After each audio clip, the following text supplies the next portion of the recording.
គ្នាថ្ងៃនេះខ្ញុំនឹងបង្ហាញទស្សនភាពនៅក្នុងសាវ៉ាម៉ាតនៃសហរដ្ឋអាមេរិកសូមអញ្ជើញអំពុំមីងបងប្អូនទាំងអស់គ្នាអញ្ជើញទស្សនាទស្សនភាពនៅសាវ៉ាម៉ាតក្នុងសហរដ្ឋអាមេរិក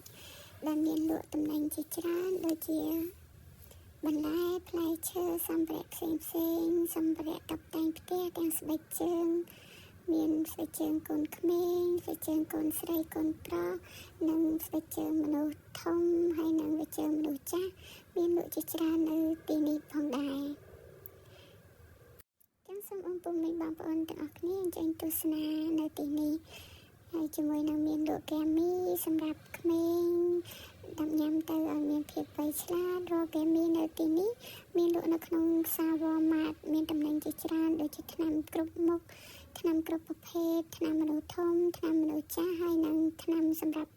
រាល់ជំងឺក្មេងជាទូទៅហើយនិងសម្រាប់មនុស្សចាស់នៅទីនេះក៏មានលក់នំកញ្ចប់ហើយមានសម្រាប់ប្រើប្រាស់ដូចជានំតំណែងសម្ភារៈប្រើប្រាស់នំសពគ្រប់បែបយ៉ាងតាមទាំងភេសជ្ជៈគ្រប់មុខសិនតែមានលក់នៅក្នុងសាទំនើបវ៉ាម៉ាតនៅក្នុងសហរដ្ឋអាមេរិកនេះទាំងអស់អញ្ជើញសូមអំពុំមីងទាំងអស់គ្នាអញ្ជើញទស្សនាទាំងអស់គ្នាដូចជាមាននៅទីនេះមានលក់ខោអាវសម្រាប់មនុស្សចាស់មនុស្សក្មេងមានលក់គ្រប់មុខតំណែងតែម្ដងសម្រាប់ទាំងខោអាវកូនក្មេងខោអាវមនុស្សចាស់ខោអាវមនុស្សធំហើយរាល់តំណែងគឺតម្លៃសមរម្យផងដែរ